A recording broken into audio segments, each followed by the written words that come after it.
下，所人一场，命运中心却贪恋着我疏狂。苍穹之上，我心向往，这双手掩不住的光，看尽安排开多少难解的心结，回头望又是神鬼神类的情节，时空把我写进又一片荒野。只好奇又杀死贪图，不小心撕开了天幕，口中的权术让这碗金汤洒一地，它并不太坚固。当你在这里要说的规矩竟被我给制定就学来制笔阐述掉这一片大地的顽疾我们俗人本想一步一步稳，我本俗人从未想真假不分，我本俗了够兰亭曲乐舞，这个中间满山孤魂，只怪我奋不顾身，留后人考究我的心地图。这双手掩不住的光，看尽安排开多少难解的心结，回头望又是神鬼神类的情节，时空把我写进又一片荒野。要不你前往我心脏，却随意我期盼这个结局都不惧说失去，你后悔那也是何必？好多谎言，好多狂骗，没珍惜我难是眼底，越来越死生徒在结完与不一诺就定。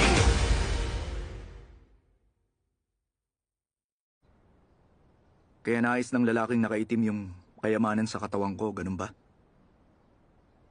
Kaya papaalalahanan lang kita. Huwag kang aalis ng Dafong hanggat hindi sinisilang si Shenchu.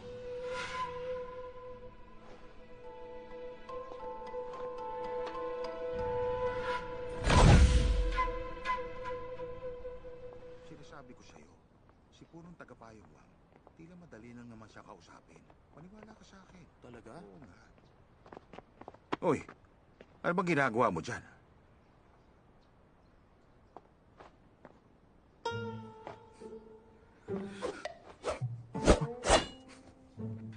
Nag-e-ensayo po ako. Uy, talaga bang ganun katagal na tayo nag-uusap? Oras na pala para kumain. Tayo na, kumain na tayo. Mamanhid lang yan. Kapatid, aalis na lang ba tayo? Tama nga ang dalubtala.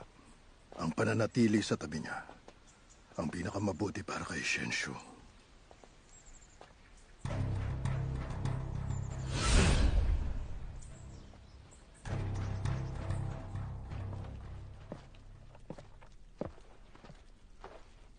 Amain, malakas ang hangin sa gabi. Magpahinga na kayo.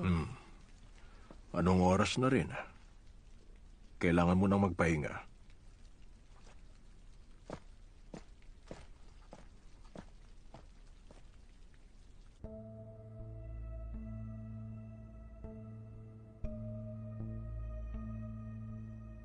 Hawak ni Shu Jian ang isang bagay na pag-aari ko.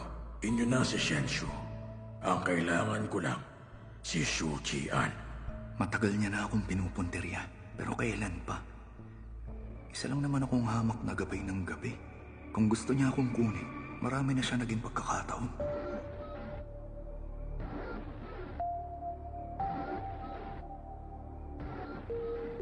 Noong kaso ng buwis, ipinatapon ako sa Yunjo.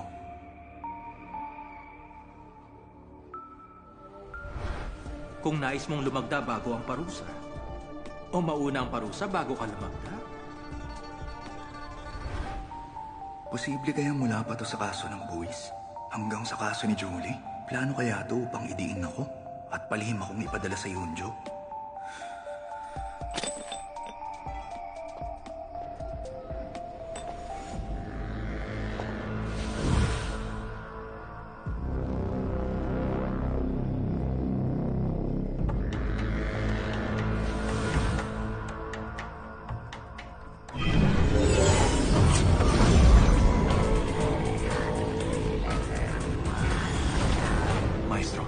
Nabigo ko kayo. Hindi ko naialis si Shu Jian sa Dafong. Parusahan niyo po ako. Huwag na, dahil pinangangalagaan siya ng dalugdala. Kahit ang dalawang makalangit ay walang magagawa. Huwag mong sisihin ang sarili mo. Maestro, paano nang balak natin? Kapag dumating na ang oras, siya na mismo ang lalapit. Apo.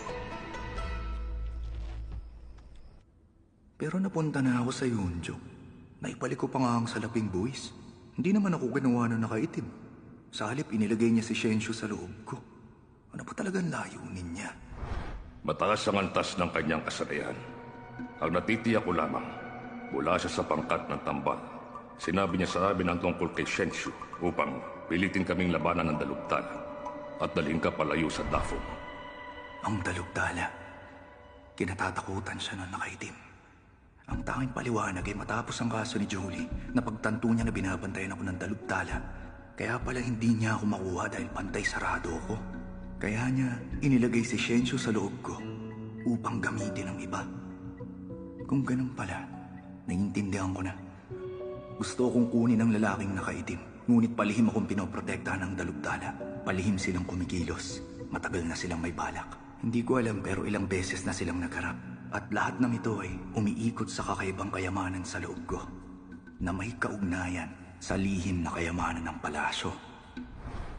Hindi ko alam kung nasan na ang mga magnanakaw na yon 19 na taon na ang nakalilipas. Shuchi-an, anong ginagawa mo riyan sa gitna ng gabi? May pinag-uutos ba si Pinunong Wei na di namin alam? Wala. Ano yung hawak mo? Kaso ng buwis, tama? Oo. Ngunit sarado na mga kasong to. Ano bang kababalaghan ang meron dyan? Bakit pati si Amain ay sinusuri ang mga yan?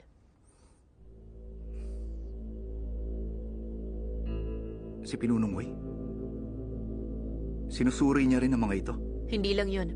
Pinakuha pa niya sa akin ang lahat ng may kaugnayan sa kasong ito mula pa rin sa may Jingjiao. Sabi niya may darating upang tingnan ang mga ito. Hindi ko inaasahang ikaw pala.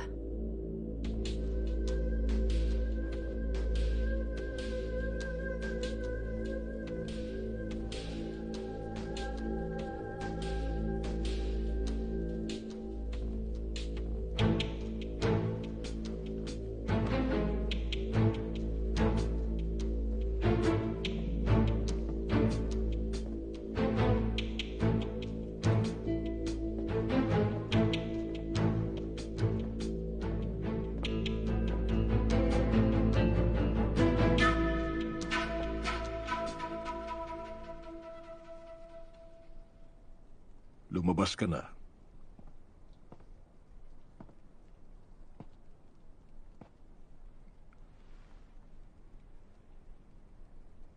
May sasabihin ka? Opo. Alak? Sabihin mo na.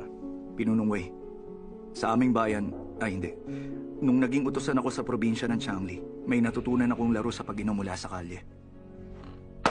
Maglaro tayo. Sino mang may mas mababang puntos ang kailangan sumagot ng tanong o uminom ng alak. Nais kong makalaro kayo rito, Pinuno. Kung ayaw nyo namang uminom, kailangan nyong sagutin ang tanong ko. Kung ayaw nyo maglaro, aalis na lang ako. Seryoso ka?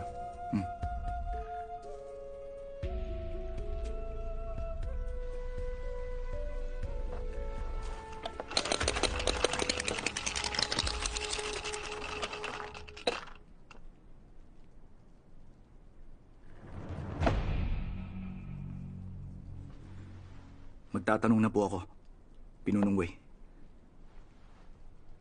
Ano ang kaugnayan niyo sa mahal na Emperatriz? Mukhang marami ka na palang alam, ano?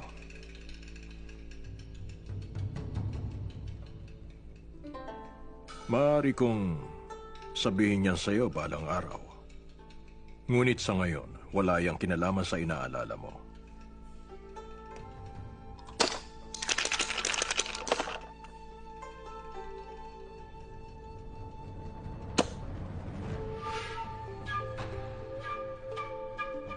Naaalala niyo ba kung anong nangyari sa palasyo nung labanan sa Linyan? Kung ang tinutukoy mo ay ang pagnanakaw sa lihim na kayamanan ng palasyo, oo, alam ko yon. Saktong-sakto ang oras nung ninakaw ito. Nang mapagtanto namin, yung magnanakaw, nakatakas na mula sa Dafong. Ano ba ang ninakaw noon? Sa palagay ko, ang ninakaw ay ang pambansang kayamanan ng Dafong.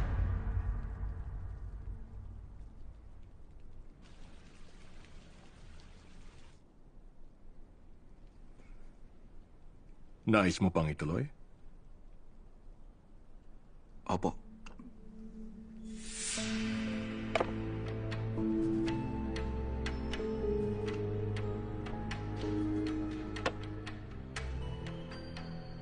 Bihira ito. Kung ganon, tig-isa tayong tanong. Sige po. Ano ba talagang kayamanang yun? Sa mga pangunahing pamamalakad, ang kaugnay ng kayamanan ay ang kawanihan ng dalubtalaan at ang akademya. Bahagya lang may kaugnayan ng liping mortal, ngunit nakabukod sa mga ito ang kumakatawan sa saligan ng bansa, ang kayamanan ng Dafong.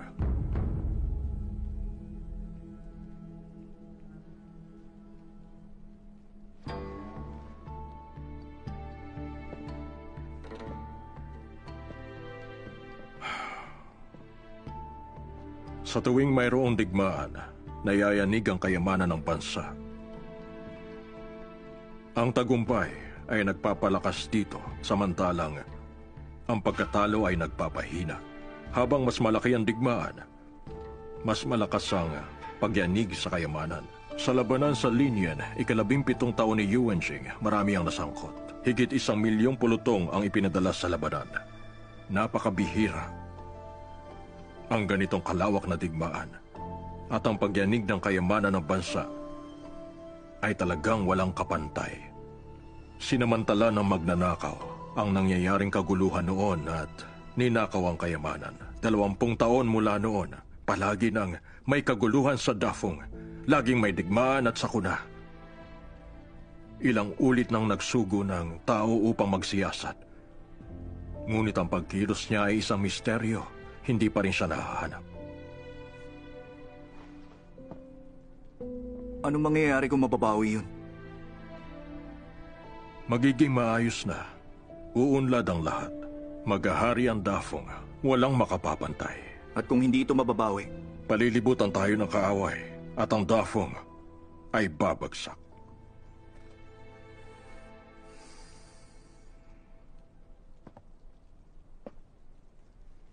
Ako naman ang magtatanong.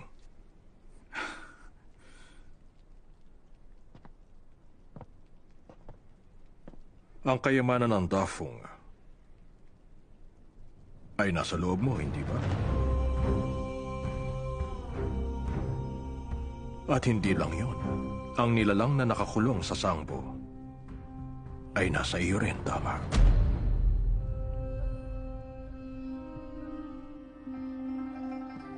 Sa kasong ito, iaatas ko kay Su Qian, kagaya ng inyong mungkahi. Mataliyong pa siya, kamahalan.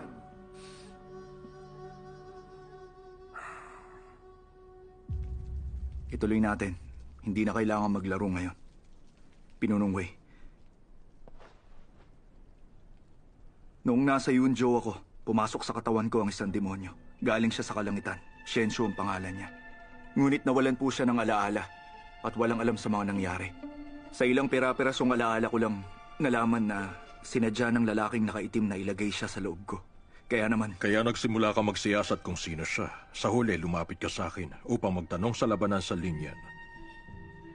Dinahilan mo ang isang kaso kasama si Li Miaojin at pumunta sa ministro ng mga kawani at nalaman mong may ninakaw. Kaya naman, nahinuha mong mayroong kaugnayan ito sa nilalang na nasa loob mo.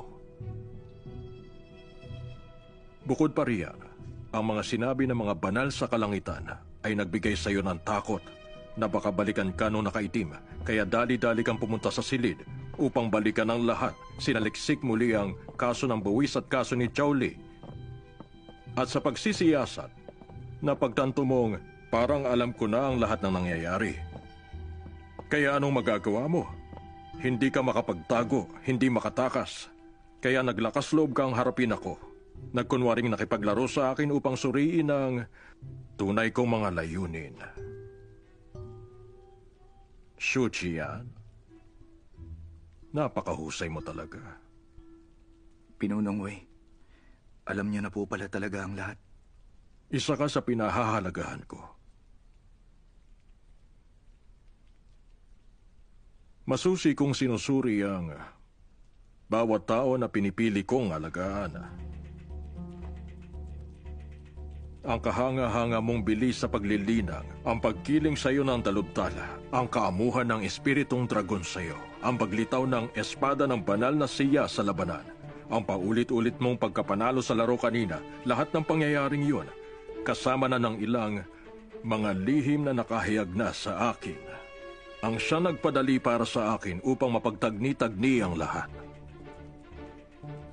Bago ang labanan, lumapit ka sa akin at tinanong kung bakit ikaw ang pinili sa labanan. Naalala kong tinanong kita kung may nais kang sabihin sa akin. Umasa akong magiging tapat ka, ngunit pinili mong maglihim. Shu Qian, pinaniniwalaan mong hindi ka sasaktan ng dalubtala? Na di ka papatayin ang nilalang na yon?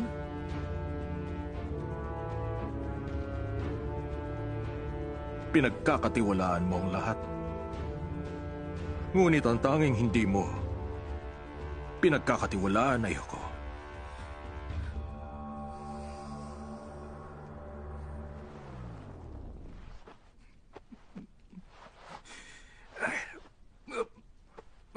Anong ginagawa mo? Tumayo ka. Paano hindi ko po kayo mapagkakatiwalaan? Pakapit lang po muna sa binti niyo, ha? Umalis ka riyan. Ang dalubtala na yun ay tila isang Diyos. Hindi ko siya pinagkakatiwalaan, ngunit hindi ko rin po siya kaya. At tungkol kay Shenshu, itago ko raw ang lihim niya. Hindi niyo naman kasi alam kung gaano siya kalakas pinuno eh. Hindi ko nga siya matanggihan. Bakit hindi mo sinabi sa akin, ha? Sinabi ko na sa'yo noon pa. Bilang tagapangalaga, basta't hindi ka lumalabag, anumang mangyari, ipagtatanggol kita. Patawad, Pinunong Wei. Huwag na po kayo magalit. Sige na.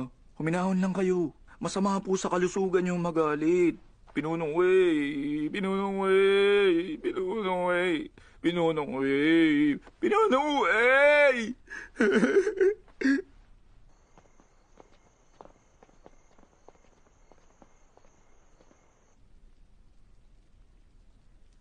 Pinunong Wei. May isa pa sana akong nais itanong sa inyo. Ang pangalan dun sa puwang ay binura gamit ang isang napakalakas na mahika. Kaya walang makaaalala nito. Sinubukan kong hanapin kung sino siya, ngunit wala akong natagpuan. Ang mahika ay tinatawag na lihim ng kalangitan. Pangalawang antas o higit lang ang makagagawa. Napakamapanganib na mahika. Upang maisagawa ito, napakaraming buhay ang ihahain. Pinino ng manggagaway ang walang hanggang buhot upang maging isang eliksir. Gamit ang eliksir bilang puso ng hanay, mabubuo ang mahika.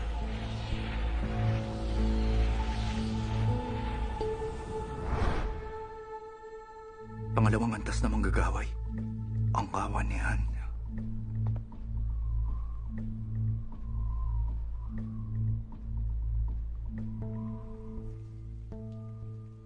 Pinunong Wei. Mayroon ba itong kinalaman sa dalubtala ng imperyo? Natatakot ka? Pinunong Wei. Huwag ka na magduda sa dalubtala. Mataas ang minimithi niya para sa iyo, Shu Qian. Sa ngayon, hindi ka niya sasaktan. Bukod pa roon, ang matagal na niyang pakikipaglaban sa husay doon sa nakaitim ay walang kinalaman sa iyo. Ngunit paano kung malaman ng kamahalan na nasa loob ko ang kayamanan ng Dafong? Anong gagawin niya? Ipit ka sa 3 makapangyarihang manlalaro at hindi mo alam ang susunod na hakbang? Kaya mo tinanong ang tungkol sa kaugnayan ko sa Emperatrice. Nais mong malaman kung itataya ko ba ang kaligtasan niya at lalabanan ng kamahalan para sa iyo, hindi ba? Kung gayon po, gagawin niyo po ba? Kung ganun man ang kahahantungan, papatayin kita. Ay, naku, Pinuno, magsaan na po muna kayo, pampahinahon. Hindi na iinom ng alak? Hindi na po. Huwag mong pakaisipin yon. Sumunod ka na lang sa landas na inilatag sa'yo. At sa ngayon, magpalakas ka muna at umangat sa iyong antas upang balang araw hindi ka na magiging isang tau-tauhan. Maliwanag? Huwag kang magalala. Tutulungan din kita. Alam ko pong kayo ang pinakamahusay. Huwag na po kayo magalit. Natuto na po ako, Pinuno. Amain, dumating na ang kautusan.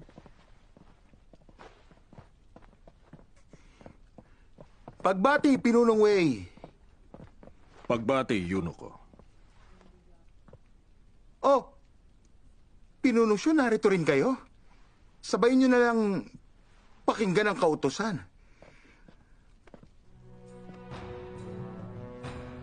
Ang gabay na pilak na si Su Qian, matapang na pinatay ang Vajra, pinagtanggol ang bayan na nagdala ng karangalan sa Dafong, iginagawad ang titulong Visconde. Sa mungkahi ng 3 kawanihan, si Su Qian ay nagpakita ng husay sa panitikan at husay sa pagpapasya. May talento at kabutihang asal. Siya hinihirang bilang punong tagapagsiyasat upang pangunahan ng mga opisyal ng 3 kawanihan patungo sa Chuzhou upang siyasatin ang kaso ng pagkapughaw. Aalis sa loob ng 7 araw. Ito ang utos ng emperador. Tinatanggap ko ito. Pinunong Wei, paalam na. Mag-iingat po kayo.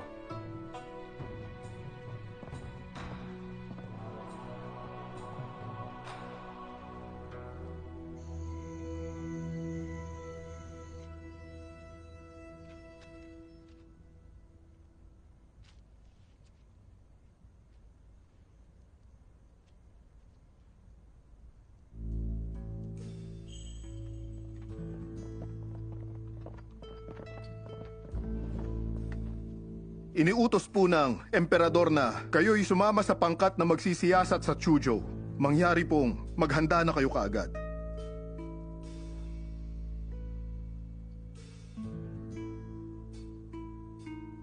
May iba pa ba? Kung wala na, umalis ka na.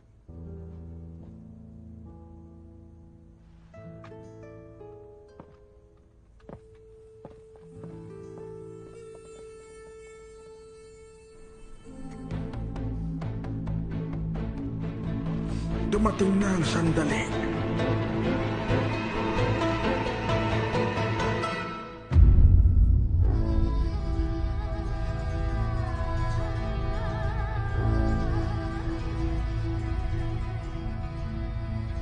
Maestro, may mga ipinadala raw si Emperador Yuanjing upang siyasatin ang kaso ng pagkapughaw. Ang punong tagapagsiyasat ay si Su Qian. Nakatitiyak ka bang si Su Qian? Tiyak po ako ron. Naniniwala ako na nagdududa na ang emperador kung nasaan ang kayamanan. Nahihirapan siya dahil sa nagpoprotekta rito, kaya ipapatumba niya siya. Ano ang dapat nating gawin ngayon, Maestro?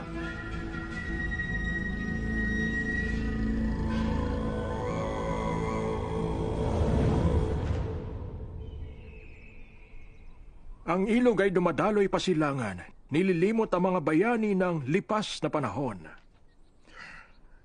Gamit ang yantok at tsinelas, ako'y nakapanaig. Kung ako'y may kapote, ba't matatakot sa anggi? Ang mga taludtod na ito ay mula sa aking puso. At kung may ibigan niyo ang tula, ako ay labis na masisiyahan. Ilang araw ko itong pinino ng sulat kamay ko. Umaasa kami na inyong maibigan. Naibigan ko naman.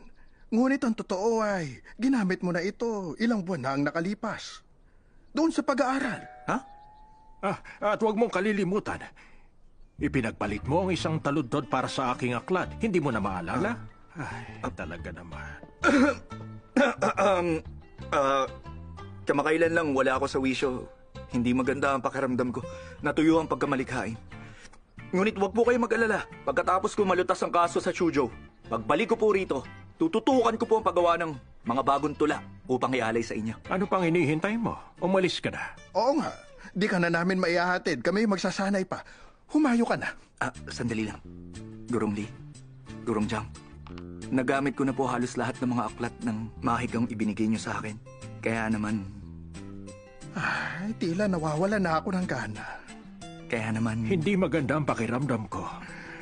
Tuyo ng pagkamalikhain ko. Huwag ka mag-alala riyan. Sa panahong makabalik ka na mula sa Chuzhou, ibibigay namin sa iyo ang mga aklat bilang kapalit. Guro, huwag kayong ganyan. Narito ka pala. Pagbati, punong guro. Pagbati, mahal naming punong guro. Sumama ka sa akin. Opo. Ha? Ay, Nabalitaan kong pupunta ka ng Chuzhou. Dahil po sa isang kaso. Hindi ka natatakot sa pinuno ng Hilaga? Takot po. Ngunit wala ka ng pagpipilian pa. Alam niyo, matapos kong patayin ang Vajra sa utos ng emperador, ginawad sa akin ang titulo ng Visconde. Ngunit bakit ako pa rin ang pupunta sa Chuzhou? hindi basta-basta binibigay ang titulo. Mababang antas ka lang na tagapangalaga noon. Hindi karapat dapat sa tungkulin yon. Ngunit sa titulong ito, mayroon ka ng pagkakataon. Hindi ito maaaring tanggihan, ngunit puno rin ng panganib. Isang pagkakamali lang, maaaring... Yun din po ang sinabi ni Pinunong Wei. Ang dahilan kung bakit hindi agad ito siniyasa dahil ayaw niyang magpadala ng may tungkulin na sasalungat sa pinuno ng Hilaga. Ngunit dahil ako na ang punong tagapagsiyasat, wala na siyang ipag-aalala. May sariling hukbo ang pinuno ng Hilaga sa Chuzhou. Bilang punong tagapagsiyasat, pag may natuklasan ka, tila pumasok ka na sa lungga ng tigre. Sa misyong ito ay mahihirapan kang makaligtas. Ngunit kung wala po akong matuklasan, pararatangan ng mga tagapangalaga ng paninirang puri ng paghasik ng alitan sa hukbo at pagsira sa bansa. Maaaring magkaroon ng pagkakampi-kampi at ako'y tutuligsain. Huli na upang umatras ka. Si Pinunong Wei, mayroon na ba siyang hakbang? Magpakumbaba ka at magsiyasat ng palihim. Pagdating mo sa Chuzhou, sikapin mong huwag makipagtalo sa mga tauhan ng pinuno. Ang pagpapanggap na mahina ay hindi lamang panangga. Hindi ka rin pagdududahan ng mga kalaban. Kapag may katibayan na, dalhin mo ito ng palihim sa kabisera.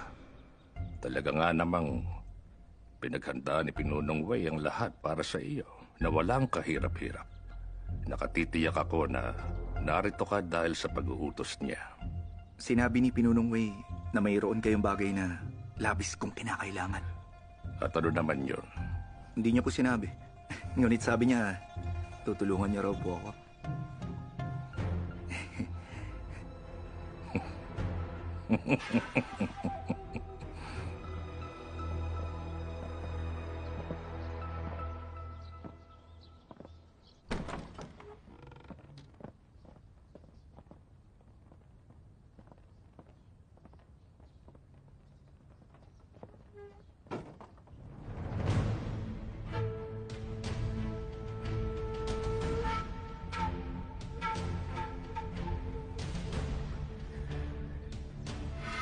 Ito ang bantayog ng banal na iha.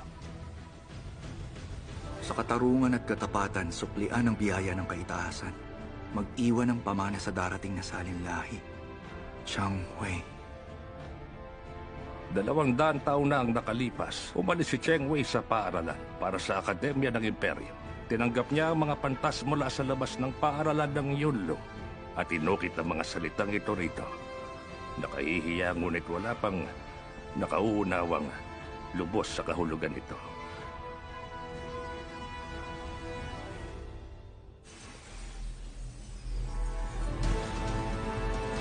Ang espada ng banal na iha.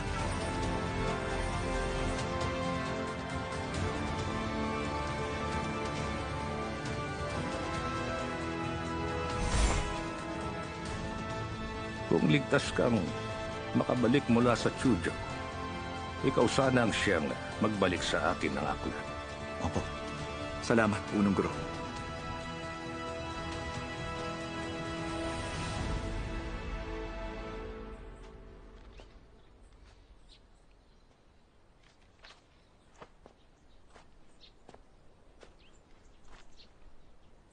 Lahat yan ay handog sa'yo ng Punong Guro? Oo. Bakit kanya binigyan ng napakarami?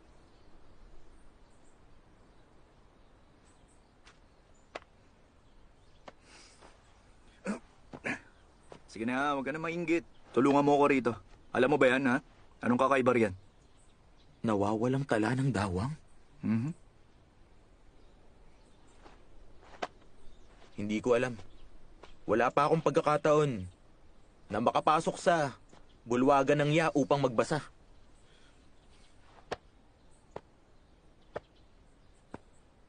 Subalit, nabasa ko ang kasaysayan at alam ko ang pinagmula ng aklat na yan. Oh? Anong kakaiba rito? Ipinadala yan ng kawanihan ng Dalubtala at matagal na panahon na. Mula noon ito'y nanatili sa bulwagan ng Ya at hindi na naibalik. Kawanihan ng Dalubtalaan. Sila na naman. O bakit?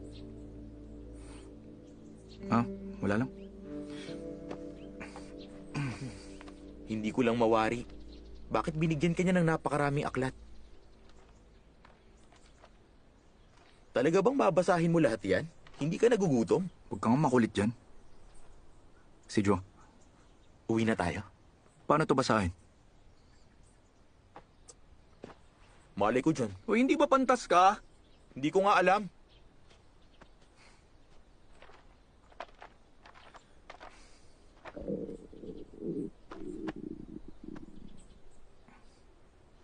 Halika na nga.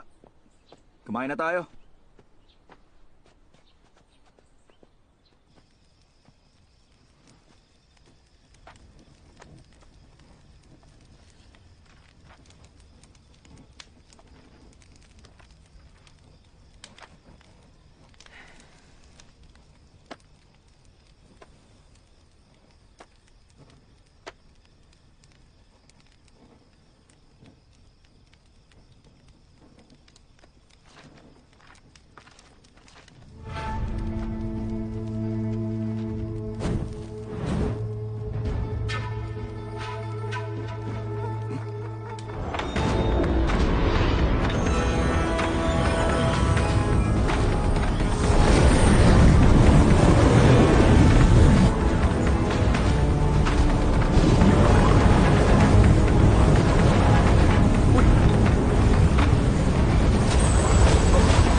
Bilisan mo naman.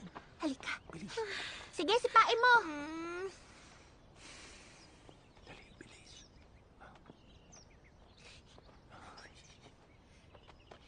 Prinsesa, saluhin niyo!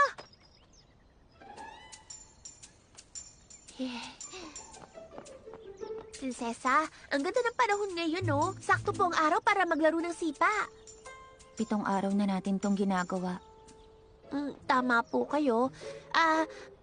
Maaari ko kayong itulak sa duyan. Itutulak ko kayo ng mataas. Huwag na lang kung di rin palabas ng palasyo. Mataas po. Ngunit di palabas. Prinsesa naman, tiisin mo na lang ng ilang araw pa. Kapag nakita ng kamahalan kung gaano ka kabait, aalisin na niyang iyong parusa. Nakakainis talaga. Si Shuji-an, bakit hindi pa siya dumadalaw, ha? Si Pinunong Shu, marahil abala siya sa mga tungkulin niya o hindi naman kaya may sinisiyasat siyang kaso at hindi makaalis. Xuanza, Po? hindi ba tinutusan kitang alamin? Ano na? Mahal na prinsesa, pumupunta pa rin siya sa punong himpilan ng mga tagapangalaga. Nung nakaraan naman, dumalaw po siya sa Yunlu. Kahapon sa kawanihan ng Dalubtalaan. Ano naman ang ginawa niya roon? At ngayong araw? Ngayon? Ngayon ay... nasa tanghalan siya upang makinig ng musika. Ano ka mo? May oras siya para roon, ngunit para sa akin wala. Pambihira siya. Prinsesa, marahil ang pagpunta niya sa tanghalan ay bahagi rin ng pagsasiyasat niya sa kaso. Huwag na po natin masyadong isipin. Bakit hindi na lang ulit tayo maglaro? Ha?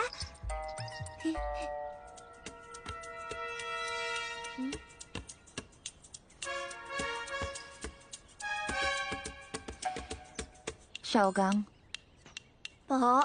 5 taon ka pa lang nandito ka na. At ngayon, 11 taon na. Sa lahat ng taon na yon, magkasama tayo araw-araw, isang damdamin at isipan. At kilalang-kilala na kita. Pinagpapawisan ka pagkabado. Baka naman po, dahil lang sa init. Nanginginig kapag nagsisinungaling. Magtapat ka. Nasaan si Shu Qian? Hoy, bilis-bilisan nyo dyan. Opo, Pinuno Shu. Iyaking naikarga lahat ng gamit. Opo. Pasok yan. Papasayan.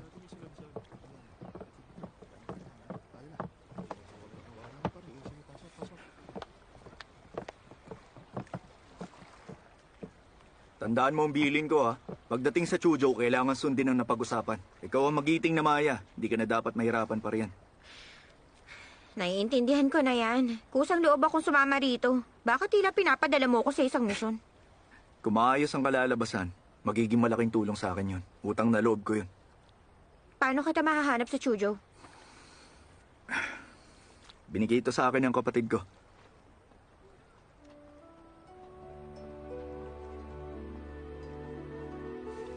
Alis na ako. Pinunang siya, huwag ka magtatagal. Hihintayin kita ron. Ah, ingat kayo sa biyahe, ha. Para ito sa kabutihan ng nakararami. Hindi ito utang na loob. Kita na lang tayo sa Chuzhou. At saka, wag mo kong tawaging magiting na Maya. Parang tanga pakinggan. Aalis ka ba o hindi? Tayo na.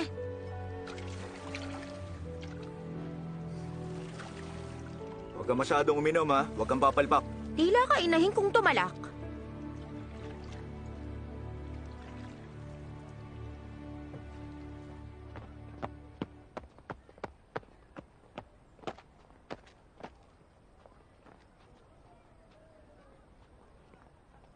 O siya, umuwi na kayo. Paalis na ang barko, kaya kailangan ko na ring sumampa agad.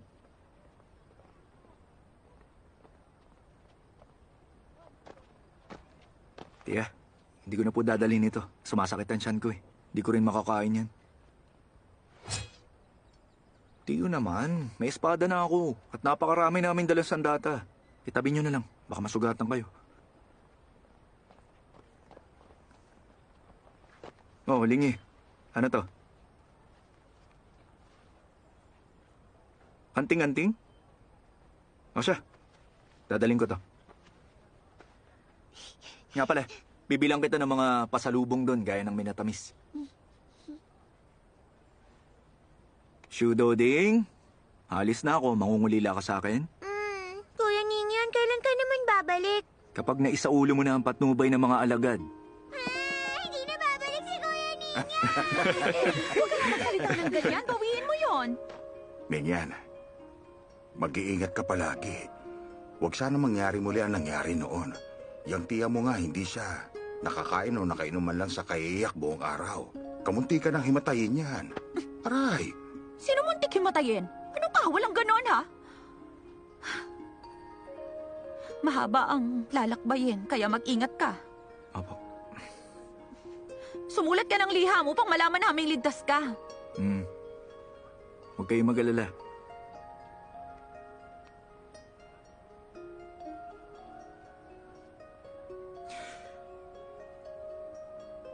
Hoy, at ikaw naman dyan. Di na ako magsasalita ng marami, ha. Alagaan mo si Simo. Bilisan mo na, inaabangan ko na ang kasal nyo. Pinsan, hindi yun nararapat. Paano ko naman?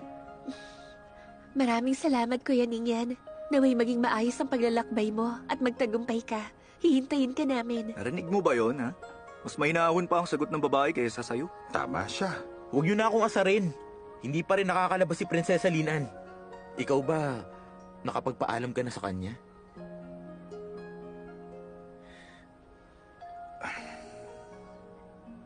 Daldal mo talaga. O siya. Alis na ako.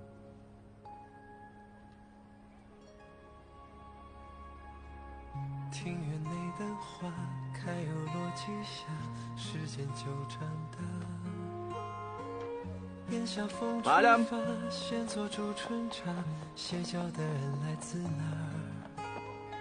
星光隔着窗，偷听到我们月下大曲小马。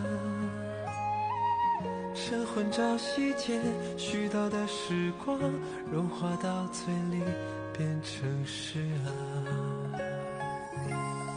世间外纷纷扰扰，乱哄哄，推门一刻烦忧空空，何须奢望远阔山河不如人间烟火。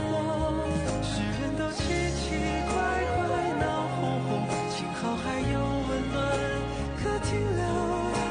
又可以见得一首有你你心上童言。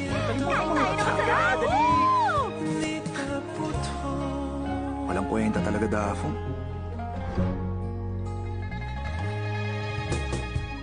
庭院内的花开又落几下，时间就长大。檐下风吹发，现做煮春茶，歇脚的人来自哪儿？星光隔着窗，偷听到我们月下大曲小马。晨昏朝夕间絮叨的时光，融化到嘴里变成诗啊。世间外纷纷扰扰，乱哄哄，推门一刻烦忧空空，何须奢望远阔山河不如人间烟火。世人都奇奇怪怪闹哄哄，幸好还有温暖可停留，又可以见得一首有与你心相通，也懂你的不同。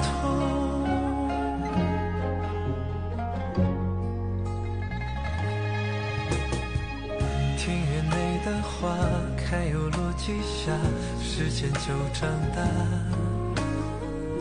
檐下风吹发，现做煮春茶，歇脚的人来自哪儿？星光隔着窗，偷听到我们月下大曲小马。晨昏朝夕间絮叨的时光，融化到嘴里变成诗啊。世间外纷纷扰扰，乱哄哄，推门一刻烦忧空空，何须奢望远阔山河不如人间烟火。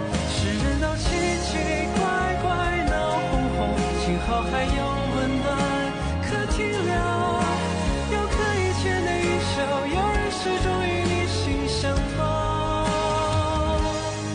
人世间奇奇怪怪闹哄哄，无谓笑泪与风。山河远阔，尚且不如眼中一抹烟火。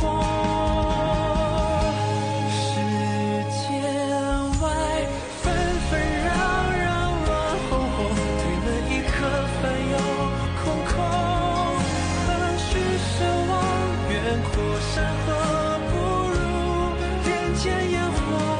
世人都奇奇怪怪闹哄哄，幸好还有